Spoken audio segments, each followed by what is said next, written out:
Ben ritrovati cari amici per questo nuovo appuntamento con il meteo. Buona settimana. Direi che questa settimana sarà caratterizzata dalla presenza di una figura di alta pressione che dominerà buona parte dell'Europa, specialmente quella centrale, mentre il Mediterraneo sarà ancora in balia di una figura di bassa pressione. Per sintetizzare questi dati utilizziamo una mappa al suolo prevista per lunedì che ci fa vedere con la lettera H alta pressione che dominerà appunto l'Europa, mentre sul Mediterraneo è presente una figura di bassa pressione con la lettera L che quindi comprometterà il tempo specialmente al centro-sud.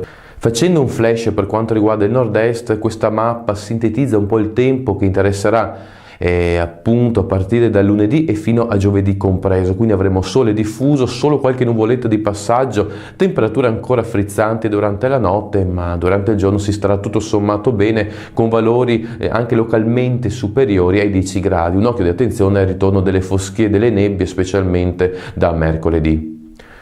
Possiamo dire che in linea di massima questa sarà la tendenza della settimana, anche se sarà da sottolineare la possibile discesa di aria molto fredda in corrispondenza del weekend dell'Immacolata. Con ora detto tutto, auguro a voi tutti una buona settimana e se avete tempo e voglia ci vediamo nel prossimo appuntamento.